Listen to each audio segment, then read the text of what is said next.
Welcome to practice problem number 9. Now this problem is a little bit different. It asks us to write the standard form of the parabola given the vertex and the directrix. Now remember, standard form is basically just everything multiplied out. So what I would recommend is to draw the picture and actually start in vertex form and then multiply everything out. Okay, so let's get started and let's draw our picture.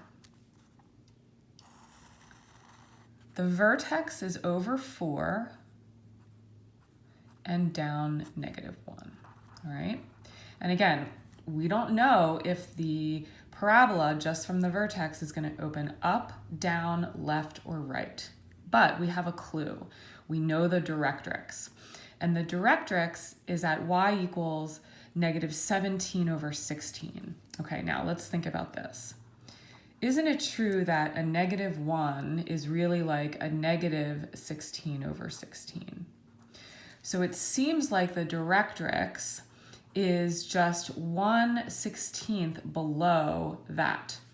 So my directrix is going to be roughly here, where y equals -17/16. Okay, now why does that help?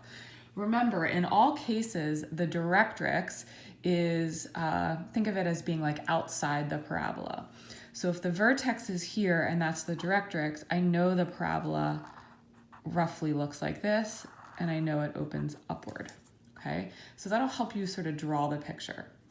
All right, now let me just label this vertex for -1.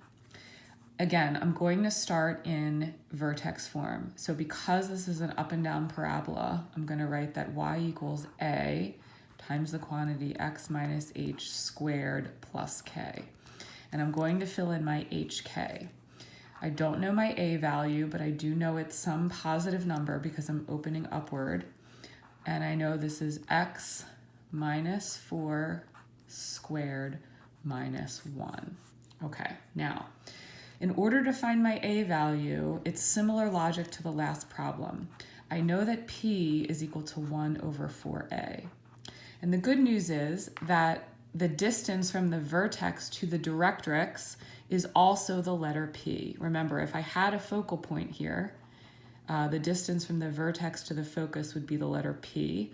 And the focus point is the same distance from the vertex as the directrix. So to go from this point here to the directrix, that's also the distance p. If this is -16/16, that's -17/16. P is a distance of 1/16. So I hope that makes sense. Now, if I plug that into my formula, I can see that I have a proportion.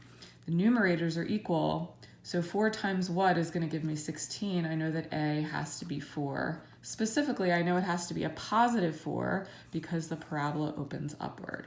So I'm going to plug that in here. I'm going to get that y equals 4 times the quantity x minus 4 squared minus 1. So the only extra step now that we must do is we must put this in standard form. And that just means multiplying everything out. So let's just do the math real quick. This is x minus 4 times x minus 4 minus 1. I like to usually multiply the binomials together. So this is y equals 4 times the quantity x squared minus 8x plus 16. The minus 1 is out there. I'm going to distribute the 4. So y equals 4x squared minus 32x. This is going to be 64 minus 1 is plus 63. This is my final answer in standard form. So with problems number 10 through 12, you're going to do something similar. You're going to basically do what we did in the last videos. The only difference is at the very end, you're going to multiply everything out. If you somehow have a sideways parabola, excuse me, you, instead of having y equals, you're just going to have x equals, but you're going to do the same thing, multiply everything out. So good luck with problems 10 through 12, and as always, email me with any questions.